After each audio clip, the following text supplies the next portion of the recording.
Hi everyone, welcome back to my channel UPSC is Easy. My name is Shreya Rajan. We are going to continue with chapter Parliament and आज हम देखने वाले हैं chairman of Rajya Sabha के बारे में. Presiding officer of Rajya Sabha जो होते हैं उन्हें आप चेयरमैन ऑफ राज्यसभा बोलते हो. वाइस प्रेसिडेंट जो होते हैं कंट्री के वो एक्स ऑफिशियो चेयरमैन होते हैं राज्यसभा के. During any period when the vice president acts as president or discharges the functions of president, he or she does not perform the duties of office of chairman of Rajya Sabha.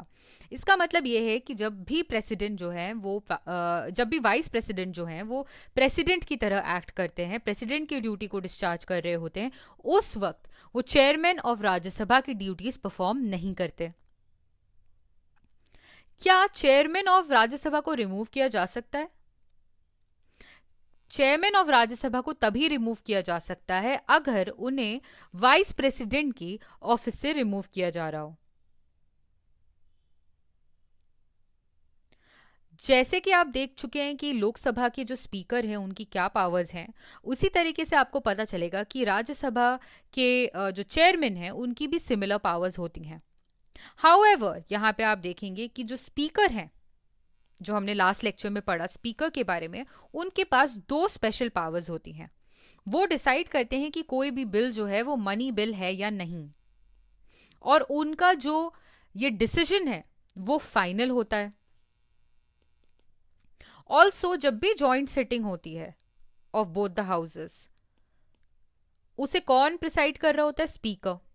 तो इन दो तरीके से speaker जो है वो chairman से काफी अलग है. ठीक है, स्पीकर मेंबर ऑफ लोकसभा है, ये आपको पता है. But unlike the speaker, the chairman is not member of the house. ठीक है, so chairman is not a member of the house. लेकिन स्पीकर की तरह ही चेयरमैन भी जो है वो फर्स्ट इंस्टेंस पे वोट नहीं कर सकते. वो भी कास्टिंग वोट ही कर सकते हैं. कास्टिंग वोट का मैं एक्सप्लेनेशन आपको दे चुकी हूं कि मतलब जब दोनों साइड्स में देयर इज अ टाई, तो एक वोट जिससे डिसाइड हो सकता है आंसर, वो होता है कास्टिंग वोट. वाइस प्रेसिडेंट जो है cannot preside over a sitting of Rajya Sabha as its speaker when a resolution for his removal is under consideration. Obviously अगर वाइस प्रेसिडेंट के रिमूवल के लिए कोई रेजोल्यूशन जो है वो कंसिडरेशन में हो, तब वो प्रिसाइड नहीं कर सकते as chairman of Rajya Sabha. However अगर उनकी रिमूवल का रेजोल्यूशन कंसिडरेशन में हो तो वो हाउस में प्रेजेंट हो सकते हैं, वो हाउस में बोल सकते हैं, वो पार्टिसिपेट कर सकते हैं विदाउट वोटिंग. ठीक है,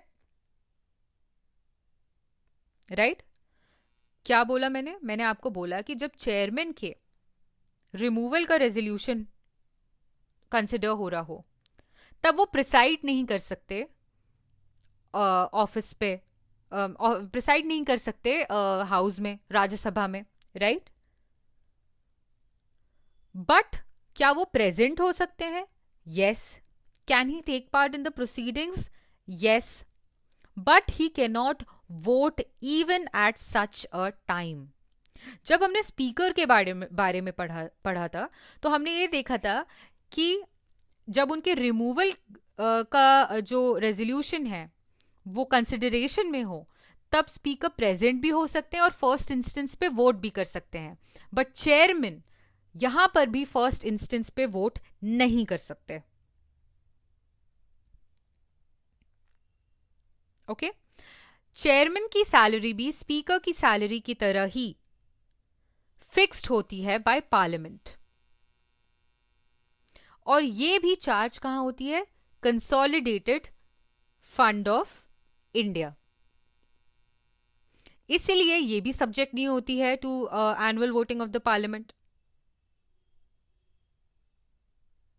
ओके, ड्यूरिंग एनी पीरियड जब भी वाइस प्रेसिडेंट जो है प्रेसिडेंट की तरह एक्ट करते हैं या डिस्चार्ज कर रहे होते हैं फंक्शंस ऑफ द प्रेसिडेंट, उस वक्त उन्हें अलाउंस और सैलरी चेयरमैन की, जो राज्यसभा के चेयरमैन को मिलनी चाहिए, वो नहीं मिलती। क्यों? क्योंकि वो अभी प्रेसिडेंट की तरह एक्ट कर रहे हैं। ठीक है। और उस वक्त उन्हें कैसी सैलरी मिल रही होती है जब वो प्रेसिडेंट की तरह एक्ट कर रहे होते हैं? सैलरी एंड अलाउंस जो कि एक प्रेसिडेंट को मिलती है। अब हम देखने वाले हैं डेप्यूटी स्पीकर के बारे में, डेप्यूटी चेयरमैन के बारे में। Deputy chairman of Rajya Sabha, deputy chairman of Rajya Sabha जो है उनका इलेक्शन राज्यसभा से ही होता है, खुद के मेंबर्स से होता है।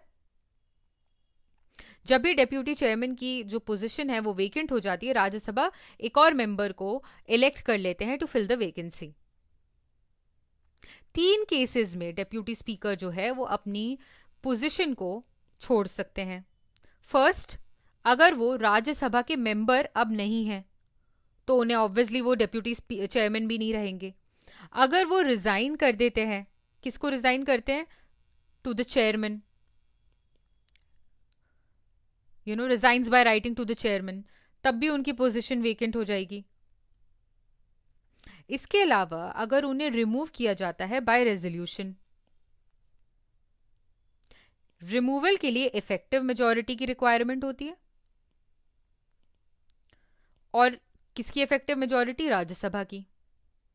और ये जो रिमूवल का रेजोल्यूशन है ये आप तभी मूव कर सकते हो जब आप 14 डेज का एडवांस नोटिस दे चुके हो।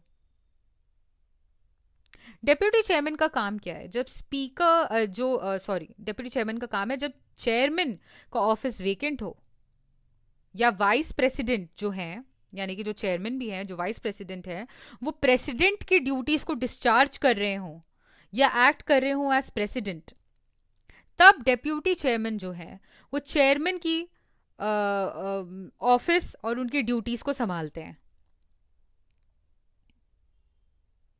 ठीक है।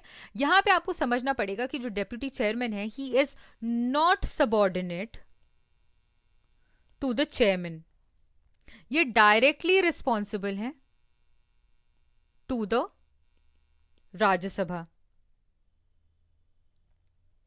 जब डेप्यूटी चेयरमैन प्रिसाइड कर रहे होते हैं हाउस में, तब वो भी फर्स्ट इंस्टेंस पे वोट नहीं कर सकते, कास्टिंग वोट ही कर सकते हैं। जब उनके रिमूवल का रेजोल्यूशन चल रहा होता है, कंसिडरेशन में होता है, ही can not preside over the sitting. जब ऑफकोर्स जब चेयरमैन प्रिसाइड कर रहे होते हैं हाउस में, तब डेप्यूटी स्पीकर जो हैं किसी भी other ordinary member of the house की तरह होते हैं। उस वक्त वो बोल सकते हैं, पार्टिसिपेट कर सकते हैं या वोट कर सकते हैं ऑन एनी मैटर। और स्पीकर और चेयरमैन की तरह ही डेप्यूटी चेयरमैन भी जो है उनकी भी जो सैलरी है वो रेगुलर होती है, अलाउंस उनका होता है और फिक्स्ड होता है बाय पार्लियामेंट, और चार्ज कहां पे होता है? कंसोलिडेटेड फंड ऑफ इंडिया पे।